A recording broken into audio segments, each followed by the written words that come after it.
everyone, and thank you for joining us today. My name is Karen Gonzalez, and I'm the Product Marketing Manager here at CPP. I will be moderating today's webinar. Now, today's webinar is scheduled for 1 hour, and we will be answering questions throughout and time permitting at the end as well. Please send in your questions by using the questions function in the webinar controls. We are recording this presentation, and we will send it to you in the next couple of days. And also, if for any of you tweeters out there, please go ahead and tweet with us using hashtag CVWOW, which is CVWOW. We love to see your tweets.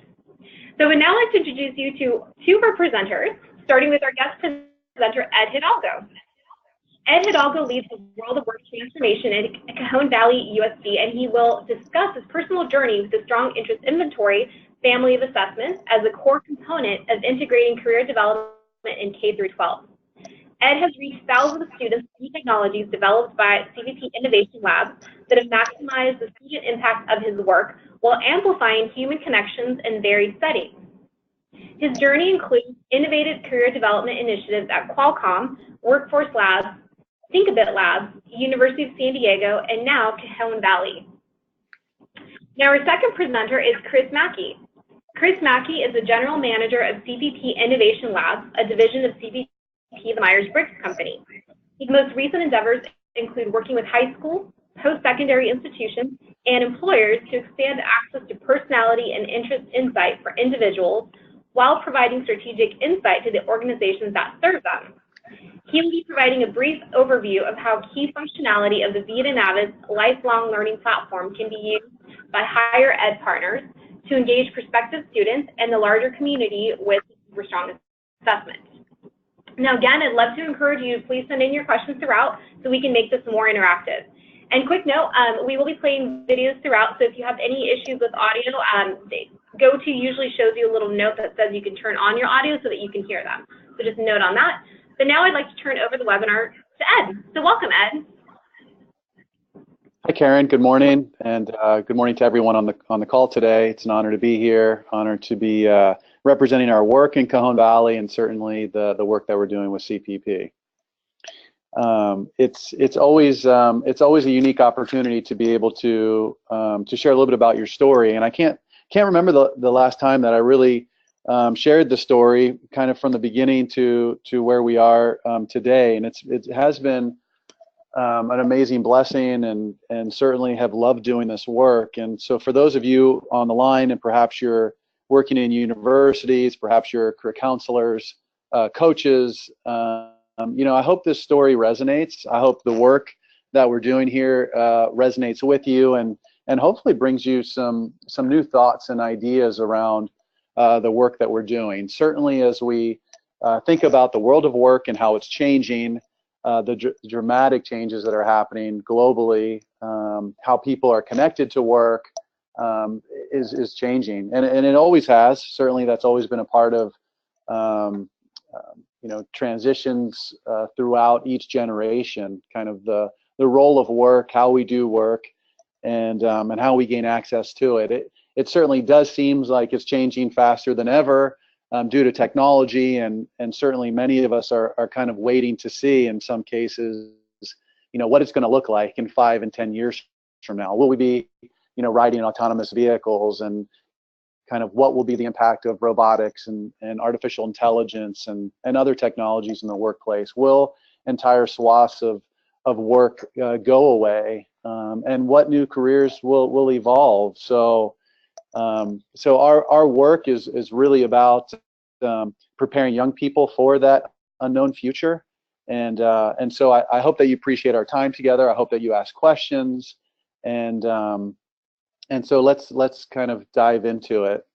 So I wanted to start a little bit with kind of the career resume, because as many of you, as I imagine, many of you are working with young people, young adults, maybe mid-career, and maybe even retirees. So I think my career is one that's been quite interesting, in that for more than 20 years, really, I lived on the hiring side. I wasn't as much advising people about work, although that was certainly an interesting part of the work. I really worked on the hiring side. And so for a number of years, I worked for Manpower. And if you're familiar with that firm, you know that they're the world's second largest staffing company. So they put millions of people to work every single day in countries all around the world. And I got to lead recruiting teams here in San Diego that that allowed us to place thousands of workers across many different types of industries every single day. And that really provided me kind of that kickstart to this world of work. For me personally, school was very, very challenging. I often remember thinking, you know, who would ever hire me? My math skills are really lacking, and the math seems to be really important to the adults. How will I find my place in the world? Who would ever hire me? And so, interesting, you know, getting into this work of temp staffing and finding and getting exposure to this myriad of different careers. And it was actually an honor to be able to place people in jobs and to help them find work that would feed their families, that would bring them enjoyment, etc. And so I have high regard for the world of staffing and what it can do for people's lives. From there, I moved to Qualcomm, and Qualcomm was actually one of my customers, and they hired me away. And I had the first real opportunity to now represent a major corporation, a major Fortune 500 company, and get exposure to hiring talent really all over the globe. And the majority of those workers were engineers, were high wage, high skill, computer scientists, electrical engineers from places like Berkeley and Stanford and MIT. And it really opened my eyes to the world of employment and really working with this higher order level of workers. Again, high skill, high wage, and the role of work in their lives. In many cases, not different than the temp staffing that I was doing at Manpower. People want good jobs, they want to use their talents, they want progression, and you know, they want to do good work. So I learned so much throughout those periods, and then that led me to taking a lot of that work over those multiple years in staffing, and start applying the work really to working with young people in our service back to the communities. So many of you have heard the term corporate social responsibility. Qualcomm had a very big presence around serving community. And so I started to be able to take a lot of the things I learned about the confusion around work. How do you get a job? How do you get hired at Qualcomm? How do you get your first job out of school? How do you transition from career to career? What happens when you get laid off? What happens when you deal with struggles in your job? And we started to share that out, and I'll hit on some of that here in a little bit. And then that work really progressed for me, and that I then decided to move and to take some of the work that I had been doing in that corporate social responsibility space, specifically around career development, and went and did that work at University of San Diego. And then I was hired here in Cajon Valley, essentially to do this work in the earliest of grades. So imagine all that work around hiring, exposure to the world of work, exposure to career development. We would now be designing that work to start as early as transitional kindergarten in our school district. So not a normal career path, but certainly it's all of those experiences that have allowed me to be where I am today, doing this work that I really care about, and really helping every child find their place in the world through the discovery of their strengths, interests, and values. So I'll hit more on that here in a little bit. So from there, we, you know, at Qualcomm, I really wanted to touch on kind of this career development practice that we started there at Qualcomm. And as I mentioned, working with these brilliant engineers from, you know, Berkeley, Stanford, and MIT, it was so interesting that many of these engineers and many of employees in general didn't know how to manage their careers. And it's quite interesting because, you know, you spend so many years in school, and for many people, they're on this conveyor belt of education, and, you know, they get out into the workforce, and you have an expectation that your employer is going to help you with your career path, that they're going to manage your career for you. And, that certainly wasn't the case. And I don't believe it is the case in many high-tech businesses. And so, folks, were struggling in some cases. And as, we launched our climate surveys, we knew that career development, career exploration was a big desire of our employees. And really, there's not a whole lot that's offered in the way of career services, for these workers. And as you probably know, engineers are pretty expensive. And so if you're not getting levels of engagement and productivity from your engineers, then you're not getting your money's worth, and certainly have employees who aren't very happy with what they're experiencing on the job. So it took a number of tries to pitch this concept, but we started a career services practice, and pretty much the only evidence that you'll find of it anywhere is this article in the Electronic Recruiters Exchange, the Career Center, and one of the last places you'd look. And that's because our head of staffing really didn't want to publicize it. He felt that this work was a competitive advantage, and so we really didn't share it out too much. But while I was there, we served more than 15,000 engineers, and it was all by word of mouth. It was completely voluntary, and it was led by career counselors, some of the best career counselors here in San Diego, and it really took off. And what was interesting was this slide, because the executives heard of the activity that was taking place here, and now vice presidents wanted to get involved, and they wanted to bring these services to their teams, etc. So they would ask us, what exactly is happening in career explorations? What is taking place in your group? And so it was interesting that when we surveyed our employees, what they told us on the way in was what you see on the left of your screen, that the employees were coming to us for title pay, promotion, and with things that we call the extrinsic motivators.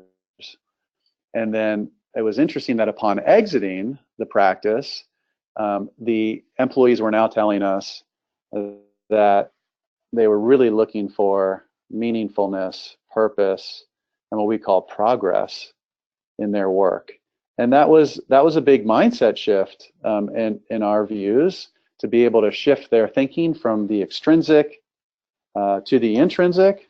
Because when you think of your talent, if your folks are motivated from an extrinsic perspective, well, it'd be quite easy for any company to come in and swoop away your top talent by giving them a higher pay, a better title, change their working environment, etc.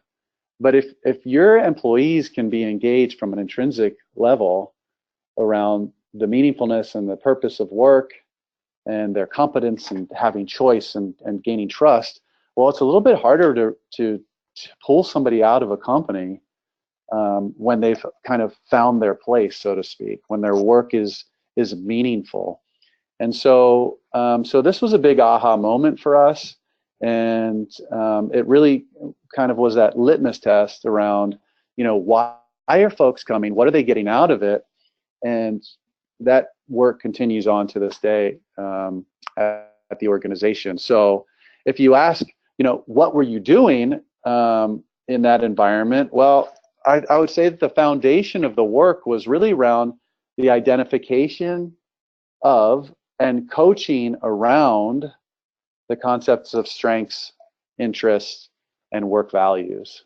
This was kind of the core of the work. And it was just interesting to see that, for many of these folks, again, high skill, high wage, high education, they'd never had any form of exposure to these concepts. This was brand new for them, almost like we were re-engineering in some respects the individual and building their self-awareness. So as we think about our own strengths, my top 5 strengths, and we do work quite a bit with the Gallup Strengths Finder. but this concept of how it is that we do things, those are my top 5. Our interests, what we like to do, and then our values. For me, I use the career anchors. There's lots of values tools, and of course, I love the CPP tools as it relates to values and interests. But this is how we started to kind of organize and engineer our employees around the understanding of how you do things, what it is you like to do, and why. And this started really shifting conversations, and really it led to the employees being able to better manage their careers because of the understanding that they now had around how they were designed and what they really care about. And so that was special. And it's that work that you see kind of in front of us here, the strengths, interests, and values work, that is at the core of the foundation of work that I'm doing today. So how do we get there? However, while I was at Qualcomm, I had mentioned that we moved into this kind of this corporate social responsibility space, and now was hosting school districts to come to Qualcomm, and we were serving young people using the strong interest inventory and using the values-based assessments. And we saw lots of kids, we saw lots of veterans that came through our program. We ran week-long camps on site with high schoolers, and it was about 3,500 folks that came through. This was a 20% time project in many cases. This wasn't my full-time job, but this was something that I was incredibly passionate about. Again, we had seen the value with the adults, and so we thought, well, how can we do this with young people? How can we do this with veterans? How can we help them discover their strengths, interests, and values? So we ran these camps, and then was able to create a lab that was called the Think a Bit Lab, and you can look this up online. This is essentially a dedicated maker space for middle school students to get exposure to engineering, but to also learn about the world of work. And so while I was at Qualcomm, we saw 15,000 students that came through this lab, and it was, really quite an experience to see that many middle schoolers and adults come to this space to learn about Qualcomm. I'll say that the majority of the middle schoolers that came thought they were going to Qualcomm Stadium, which was quite surprising that, in their own backyard, essentially, 25, 30, maybe 40 minutes from home, was the world's largest fabless semiconductor company that's powering the mobile devices that are in, all of their pockets, their back pockets. But they had no idea that Qualcomm existed or what Qualcomm does in middle school. That was kind of shocking. Then we would see, young people that would come, and it would be their first trip ever in an elevator, and the principals would share this with us. And there were many kids who had never seen the ocean, and so it really gave us a perspective. It gave me personally a perspective. How what kind of exposure are young people getting to the world of work? And at a time when the world of work is changing so dramatically, how are we making connections between coursework and what students could possibly do in the future? How their strengths, interests, and values could be aligned to the world of work. So here we were getting great press. The mayor's writing about this lab. We're in Wired magazine because we're teaching all these kids how to code, etc. But the thought was in my mind, how are these kids going to get exposure, number one, and will they ever understand anything about their unique strengths, interests, and values? Much like the adults that we had worked with at Qualcomm, right? These highly educated engineers, Berkeley, Stanford, MIT, PhDs, engineers, computer scientists. What chance would these kids have to find their place in the world? So that's when I left. I left the company. I went to University of San Diego. I ended up designing this work around career development with the professors there, and that's what landed me in the school district. Actually, we have 27 schools and 900 teachers and 17,000 students. It's a big school district, and you really start to get a feel for the level of responsibility of the lives of young people, and how we're actually going to prepare them for the future. And our superintendent, Dr. David Miyashiro, looks at quite a bit of data, and I want to share some of the data with you that we've been looking at most recently, because I think it's very relevant as well for the work that you're doing, wherever it is that you're coming from, your perspective. Some of these slides, I think, are ones that you'd want to be aware of, and especially these first two slides that were created by Dr. Raj Chetty, who's a professor at Stanford, who's looking at big data nationally, and he's looking at poverty and social mobility.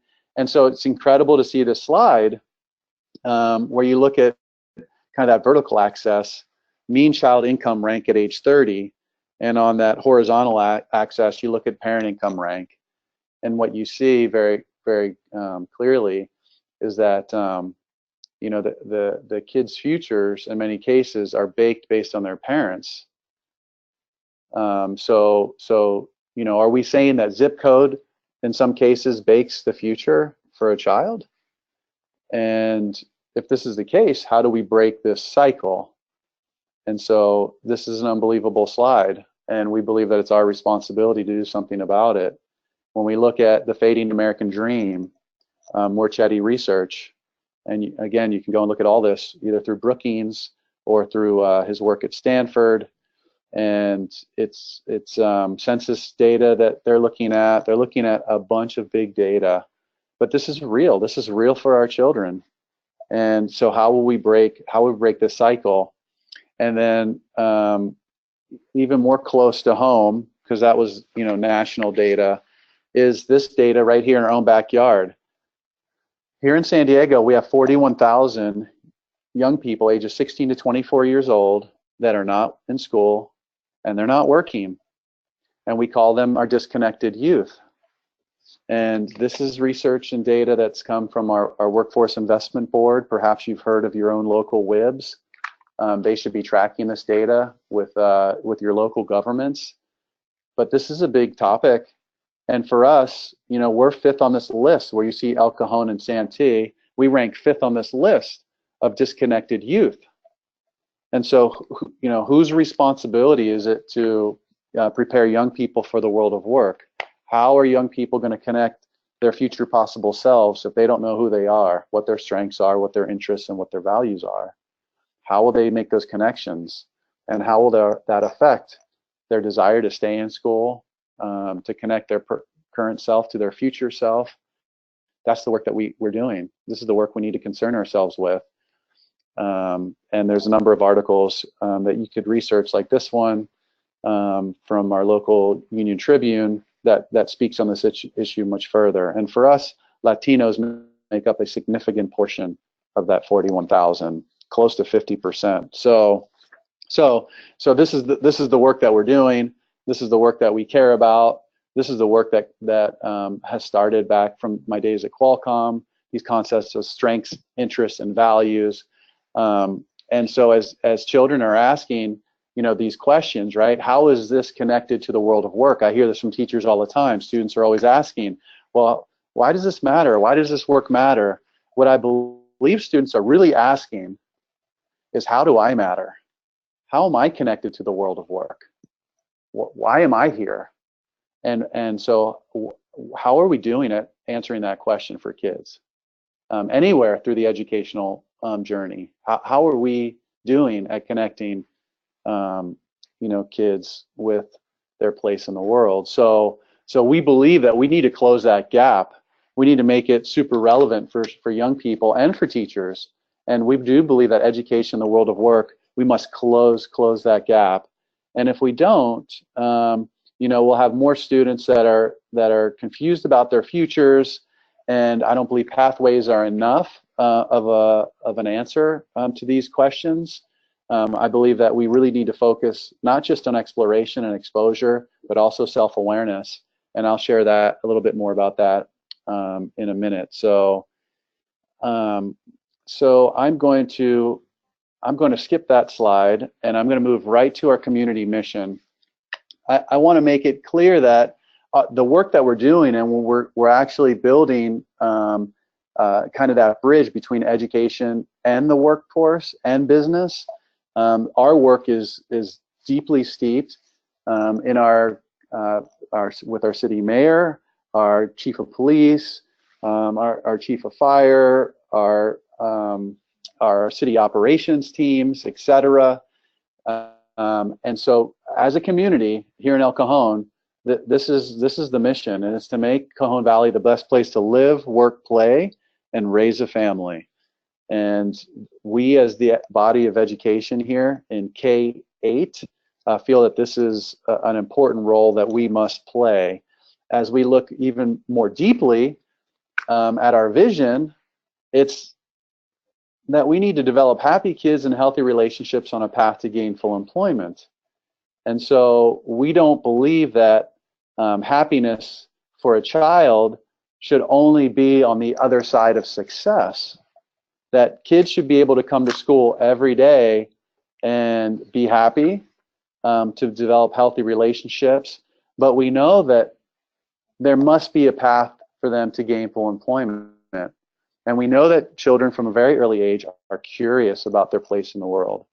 And so we must make those connections for them, especially in communities with low social economics, where there's rates of poverty. You know, it's more important than ever to ensure that we're making these connections for young people. And it has to be purposeful connections. We can't just talk about it. We can't just say that we'd like for this to be our vision. We have to actually implement new frameworks, new ideas, in order to make this possible. So that's the work that we're doing in Cajon Valley, and we call it the modern curriculum. Yes, absolutely. Students need to be able to read, write, and do math. Absolutely, most definitely. And there's plenty of research around the importance of those things happening early for children and for them to have success in those areas. But we know that that's not enough for our kids to be prepared for the future world of work. So our modern curriculum includes, for all children, computer science through code.org, which is free. They have free curriculum.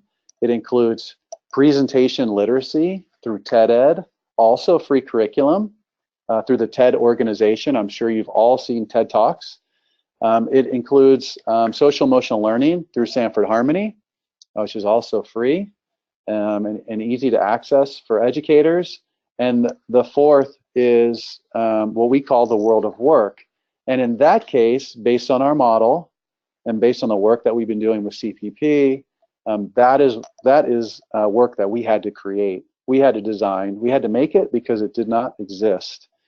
And we'll say that it did not exist because of this belief that career development is a human process.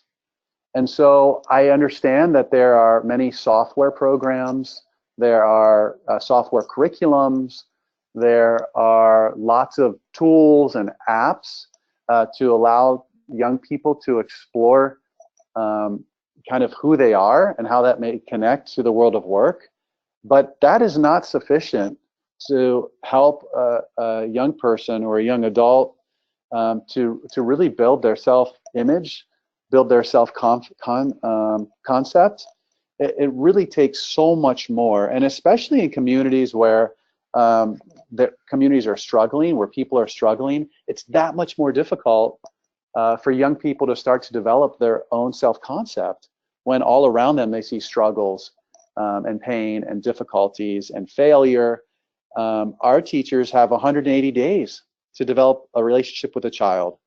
So our job is to embed and to intertwine career development into our classrooms, so it's part of what all students are experiencing in our district. And so we could talk about assessments all day long, but any assessment, no matter how good, is only as good as its interpretation. Dr. Ian Martin, professor at USD, would speak to that quite frequently. And this is what we believe. We're just not going to give kids assessments and a workshop and say they're good, they're fine.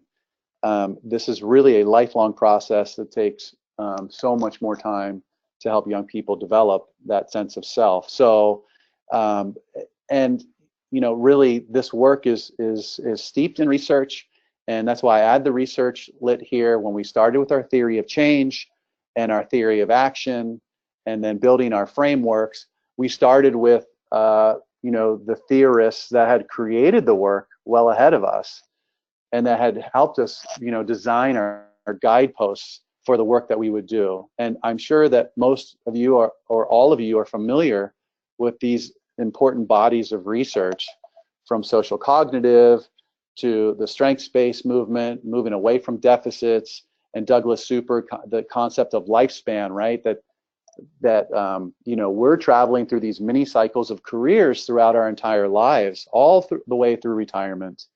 The work of Linda Gottfredson out of Delaware, and really her work around self-image and perceptions and gender. I mean, really important to work on those very early on. The work of Dr. Eiserman out of USC around possible selves and identity-based motivation, which is what I believe we're seeing in our district when we see youngsters connecting and reading better. They're connecting who they are with their possible future selves.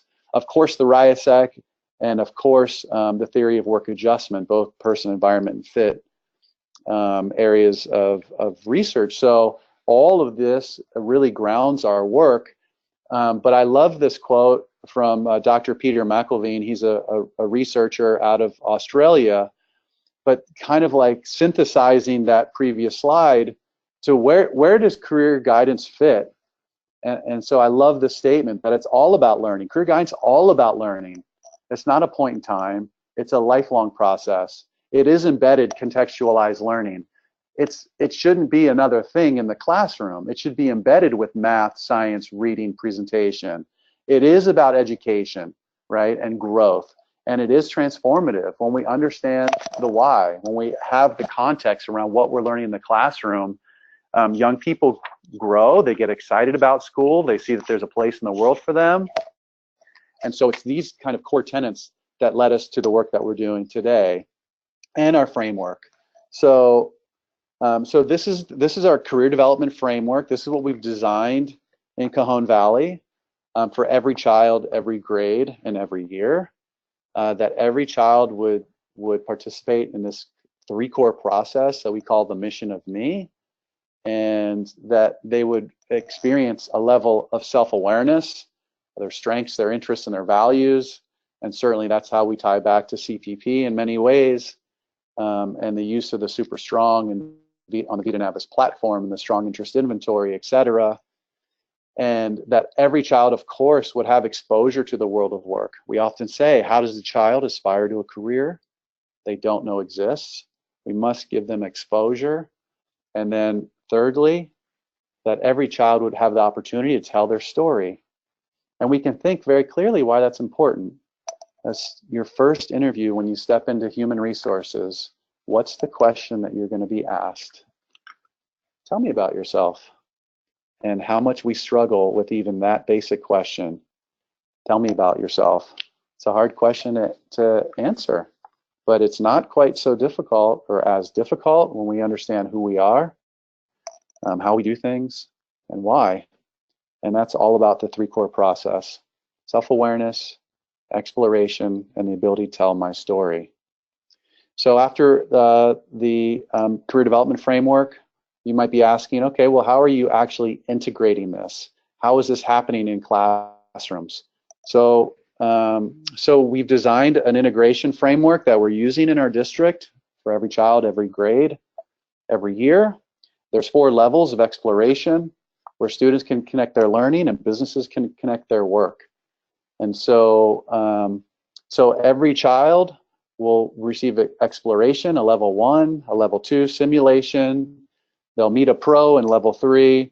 And our level 4 is still in kind of design, but I think there's elements of authentic demonstrations of learning that are happening in partnership with business and parents, etc. But that level 1 is really about starting to understand the Riya Sec typology, starting in transitional kindergarten. The simulation is really about students starting to simulate the work experiences that they're learning about. Level 3 is really about, again, meeting that pro. and then level 4 is practice. And so let me share a little bit more about how we're actually accomplishing this. So we're using the Riya Sec framework for children to have exposure to careers in each of the theme areas. What we don't want is for children to start foreclosing on career opportunities or ideas around careers due to that the gender stereotyping in particular. But there's a number of reasons that students would start foreclosing. What you could read up on circumscription and compromise, some of Linda Gottfredson's work. But essentially, every child, every grade, every year is going to experience one of these careers on their grid based on their grade level. And in each of those career areas, they're going to have those 4 elements of exposure, right? So it's exposure, it's simulation, it's meet a pro, and then it's practice, so demonstrations of learning. And so imagine that a kindergartner that graduates out of 8th grade will have had 54 world of work experiences. And they'll have had experiences in STEM careers, in the trades. These careers were selected from the strong interest inventory. So there's a variety of careers, and we're adding new careers to the grid. Teachers are designing careers. We have business partners, and it's working quite nicely. So it's an opportunity to really provide a deep level of exposure, and this is happening in our classrooms. So it's very exciting. You know, Holland is it's a brand new concept for our educators, and I'm going to move through some of these slides fairly quickly. But all of you, I'm sure you understand Holland, and as I speak to educators, certainly they're surprised when they see the research. You know, the importance of interest fit, right? A substantial body of research has shown that interest fit predicts employment outcomes such as job satisfaction, income, and job performance. So we're grounding in interest fit and interest using Holland, and kindergartners totally understand this, by the way. I think we as the adults get in the way too often and don't believe that young people can understand how their interests align to the world of work. And believe me, they absolutely do. And it's been inspiring to watch young people and their excitement around these elements. So we ground with interest because interests have the highest correlation to career satisfaction, performance, and income. And just practically speaking, you know, it's interesting to see that Oklahoma State, Ohio State, maybe other universities, they classify all their majors by the O-Net. And then, of course, you know that the O-Net classifies all 900 plus careers based on the Riya Sec. And then, of course, our gold standard in assessments, the strong interest inventory, classifies all the results based on the Riya Sec. So if a student can graduate out of 12th grade understanding their Riya Sec themes and have had all these opportunities to experience who they are and how it aligns to the world of work, might they make better decisions at the university level and make better decisions as they go on to their future career. So you know, the challenge for us is that we had to design all the resources to do this work. And so we did. We spent a year designing all the Riya Sec based materials. We have all of our materials are either in physical or in digital, and we're making them accessible to school districts around the nation. And that has just started in the past year. Of course, everything is online, and Eddieware is our partner, or we license our IP to our partners. Yes, we're a school district, but we also think we have some really great IP. So we are making it available for others, mostly because others are asking for it. So, but this is how we're getting the work done. And at the end of the day, you know, this is kind of, if you're left with like one final image about our work, it's really around this concept of exposure and, you know, providing every child the opportunity to hear about careers, to tinker with the careers, to meet someone who does it, which is so important. There's lots of research on that, and then to practice it, to actually do it hands-on. And so, you know, so that's what's happening across our district. We're in our first year. We're studying it over 3 years longitudinally, and we'll be researching a lot of these kind of possible selves, concepts. And I'm going to skip that video. Maybe we'll come back to it. But I at least want to show you what does it look like in the classrooms. And you know, Riya Sec exploration in the classrooms. We have Riya Sec themes all over the place in classrooms across grade levels. What I really love is how students and teachers are making connections to the Riya Sec very directly. And so off to the right, and these are all tweets that I've cut. We're big on Twitter. And so which personality type from Riya Sec do you think best describes Dr. Martin Luther King Jr.? Give reasons to support your answer. These are kind of the examples of how the Riya Sec is finding its place in classrooms, integrated into existing content without being just another thing. You're seeing Riya Sec, bulletin boards cropping up with students' interests linked to each of the Riya Sec themes. Teachers are getting incredibly creative. Pictorial input charts for the careers are showing up. This is a second grade classroom, and it's been quite stunning to see it roll out and be kind of this living, breathing part of the classroom. And while we certainly have shared our ideas of how the materials and the levels 1 through 4 should roll out, we're providing teachers an ample amount of teacher flexibility and creativity to be able to make it their own, which is so important, and which, sadly, we've taken away from many teachers through many initiatives like No Child Left Behind. So exploration is happening in lots of different ways. Again, that level 1 experience, the exposure. Students are learning about all the different careers in many different ways, and they're starting to hear about careers they didn't know existed. What's a civil engineer, or even customer service rep, to be thinking about, what does that work look like, feel like. Students are getting exposure to that. They're getting exposure to construction jobs, et cetera, which is so important. We all know the demands currently on our nation's tradesmen and women, and I think the average age is 55. We're going to really be in some trouble in the not too distant future if we don't have more students moving into the trades.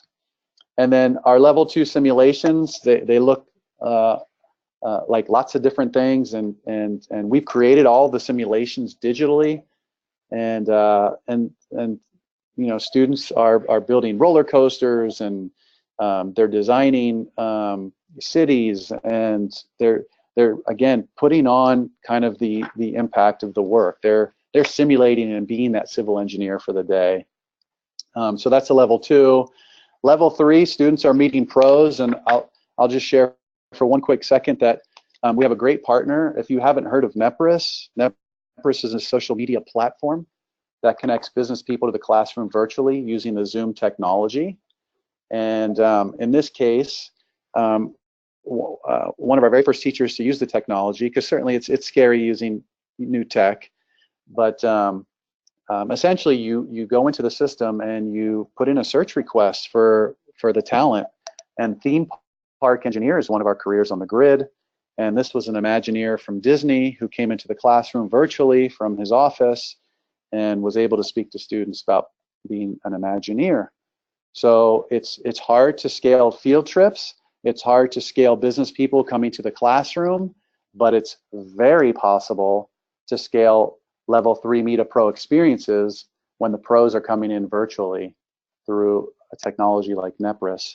It's an incredible solution to a very challenging problem, but we can scale it equitably across our district for every child in every grade and every year. And then level 4, our practice, our demonstration of learning.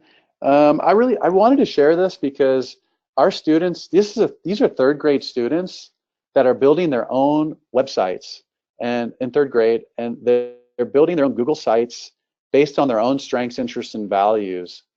And so they're able to do this because we're a 1-to-1 district. All of our students have a Chromebook that's theirs, and here are students at the, getting to be the end of the school year. They've already experienced 5 of the Riya Sec theme careers. They've understood and are going through their own self-reporting process around their interests, and now they're starting to create their own websites that kind of identify their own unique selves.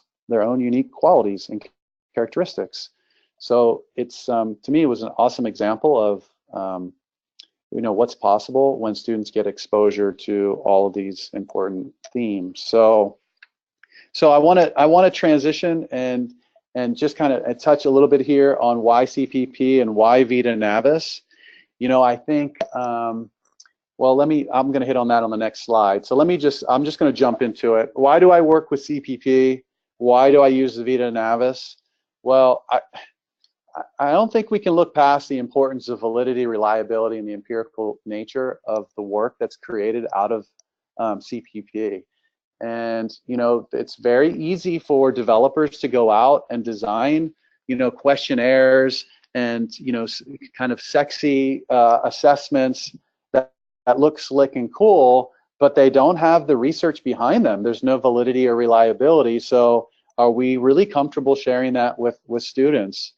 And I think for the most part, we're not. So it's important to be working with partners who have kind of the research behind them, that have the tools that are needed to be able to do the work. And so just through my own personal journey of being certified MBTI and the strong interest inventory and the tools, using the tools that are meant to be doing the work that we're doing by practitioners, by psychometricians who understand how the tools are meant to be used is really important. And finally, really is the support and partnership. I've worked with lots of suppliers. I've worked with lots of partners, and it's just when you're doing the work, and you're inventing, you need to have partners who understand how to be flexible, adaptable, creative, and that's what I've always received from Chris Mackey and the team at CPP. So I can't invent and create new things if I don't have partners that aren't going to flex with me. So I can't highlight these kind of key bullets enough. So there's a lot of you out there that probably like me, where like my favorite assessment is the strong interest inventory. I love the strong interest inventory. I use it with small groups, and I use it with mom and the child, or dad and the child. They both take the assessment at the same time. There's lots of ways to use the tool. I love it. It's just very hard to scale, and because it's complex, right? And there's a lot to it. Now, I didn't want to move to the strong interest, or to the super strong originally, because I was so committed to the assessment, to the strong interest inventory assessment. And what I figured out was I can't reach enough people, quite frankly, to do this work. And so I started to dip my toe into using this super strong, and then now, I don't know, 3 or 4 years later, however many years it's been, what I'm finding is that they are not a replacement for each other. That when I use the super strong, it allows me to prepare people to take the strong interest inventory. Not all folks who take the super strong are going to need or be in a place or be ready even to take the strong interest inventory, but it is a powerful 1-2 punch from my own experience. So they've been the perfect complement for each other, depending on what my needs are at the time. So as I was stepping into this district, I'm sure you can all appreciate that I had, probably out of my 900 teachers, probably 875 have never heard of the Riya Sec before. And, the super strong allowed me to scale up with teachers, and the counselors certainly had some sort of familiarity with the super strong, but they're not doing the work with the students. So the entire teacher population had to take the super strong, and then we started slowly bringing in board members and principals. And my dream really is to start bringing in parents and community at a whole nother level. Can you imagine the impact of parents understanding their own Riya Sec themes and then being able to understand their children's Riya Sec themes and watching them progress over time. You know, what sort of summer camps you might put your children in, what sort of extracurriculars might they participate in. The Super Strong just allows me to scale and to have a level of breadth and reach that I couldn't accomplish with the Strong Interest inventory. So I will not remove the Strong from my repertoire, certainly not. But the Super Strong, again, it just allows me to scale the work. So so I know we're kind of running short on time here. I did want to share with you real quickly, because you're probably, how are they doing this with kids? And so we use a lot of self-reporting with our younger grades, K through 5. All students are self-reporting, and they're self-reporting their interests, and it's quite successful. And this is kind of one of the models that we use for self-reporting. And so I figured I would just kind of share this with you real quickly.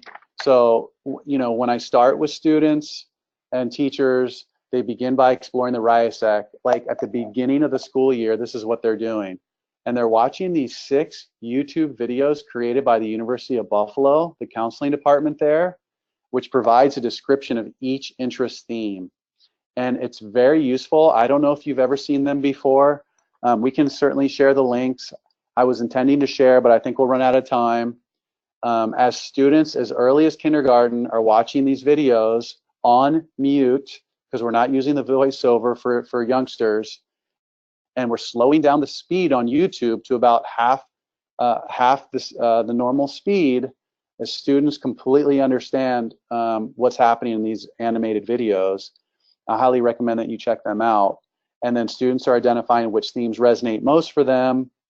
And then when we're working with the adults or the older students that's starting in middle school, then they'll take the Vita Navis platform and complete their Super Strong. So it's really a process where they're going to self-report. This is the Riya Sec, one of the Riya Sec formats that we use, where students will take notes. They'll then watch the RSA animate video, which I'm not going to play now because we don't have time, but we'll make sure that you get the links if you want them. They're going to get a brief description, for example, on the realistic theme, and then they're going to go ahead and start self-reporting. Does that sound like you? With the goal at the very end to basically assess their top themes. Then they're going to take the Super Strong, and what I often say is, you had the chance to self-report. Who wants to see the science? And of course, all the hands go up. The parents' hands go up. They're like, yes, we want to do it too. We want to try that. How do we do it? And the beauty is that it takes 10 to 12 minutes. You can do it on your mobile. The results come back right away, and it's very easy. I have my students, selecting their career, identifying their careers. They have their top 3 themes. And then we go into a turn and talk. We go into a reflection. Which 2 or 3 themes did you select? Which best describe you? Which themes will be missing? And I'm gonna end with the last couple slides. We have then been driving all this awareness with parents and students into these beautiful trees that we call the Me Tree, where students take their strengths, interests, and values, and they design these beautiful pictorial images of themselves and their kind of key qualities and characteristics. And these have become such a hit with our parents. It's been fantastic to see. There's so much that we can do when we understand ourselves. And that work really drives into our student profiles, which we won't spend any time on. And with that, I'll just say thank you. There's a bunch of articles that we've either written or had podcasts with. If any of this has been even remotely interesting, I hope it has. We'd love to share some of these links. So with that, I'm going to turn it back to Karen and Chris probably here. If I can share that back with you, Chris, I'm going to do it right now. And I'm sorry that I took a long time, but you gave me permission, Chris Mackey, so that's why it happened. Well, Ed, I just wanted to say before you switch it over to me, thank you very much for that intense, detailed overview of your work. We at CBB Innovation Labs are always so impressed with your work at Cajon Valley and before working with you at Think a Bit Lab and elsewhere. So thanks for your time, and I think you offered some great practical tips that could be put into classrooms if we have teachers on the line. But I think, one of the things that I just wanted to really quickly talk about was where Vita Navis comes into this, and how you, a lot of you are counselors or at other universities and colleges, post-secondary institutions. And one of the challenges that we see out there is that students are faced with too many decisions. They're very much confused, and making a decision is overwhelming. And one of the things that we've heard in California is that a lot of students decide on a program at the community college, and we heard this literally from 3 community colleges, by choosing accounting. And the reason that they choose accounting is because it's at the top of the list. So they're really unclear about their goals and objectives. Colleges and universities offer 100 or more programs and major options.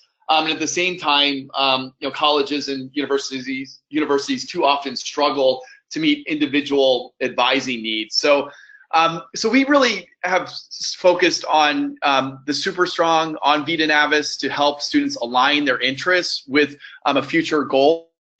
But we also look to create action in the real world to get students to make decisions, and we figure that's the best action they can take, especially if it aligns with their strengths, interests, and values. So 3 key features of Vita Navis are universal access, data sharing, and the exploration of interest fit to support those decisions. I wanted to talk to you about universal access, and then we'll move on to questions if we have a little bit extra time here. But our model is really focused on providing as much access to students as possible. Through the Vita Navis platform, you as a college or university are able to provide high school students in your community with access to the Super Strong. So if you were inspired by anything that you saw on this webinar earlier, and you're interested in engaging with prospective students in a meaningful way like Ed described, that's possible through the Vita Navis platform because of the universal and unlimited access that we provide for students.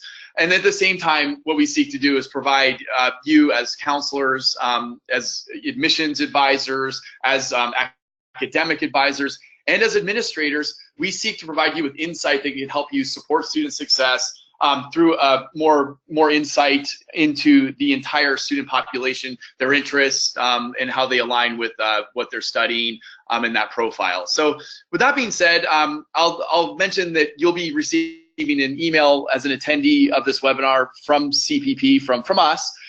And in that email, there's some webinars that you can come to that are a half hour that provide you with an overview of the Super Strong on Vita Navis and some of the use cases that we see out with community outreach and providing this universal access to prospective students, as well as your enrolled students, to drive things like student retention and better student success outcomes. So with that being said, I'll turn it over to Karen in case there are questions. All right, thanks, Chris. So we don't have many questions. We just had a few questions that came through about what is a Super Strong. So what I also wanted to say is, just to add on to what Chris just mentioned, is that we will be sending you a follow-up email, and we're going to include the recording to this webinar if you just want to review it later. And we will include some links where you can register for any upcoming Super Strong demo. It's about half an hour, and you can send it for any time slot that works for you. So I just want to take the opportunity to thank Ed Hidalgo. Thank you so much for your presentation. It was wonderful. It was really great to learn from you and just to see all the amazing things that you're doing with the students and what you've been doing in the past as well. So I want to say thank you to our attendees. Thank you for taking the time to be on this webinar, and we'd love to host more of these webinars. We've been doing a few of them. If you're familiar with the Ask an Expert series that we had a few years back, I was the one that was moderating those, and I am trying to bring something back like that. So if any of you that are on this call have some feedback for topics that you'd like to hear, please go ahead and respond to the email that we send out. That'll be coming from CBP, but really I'm the one that's checking those emails. So with that, if you have any questions, please go ahead, feel free and contact us. But if not, thank you so much, and thank you, Ed, and thank you, Chris. And I hope everyone has a great day. Goodbye, everyone.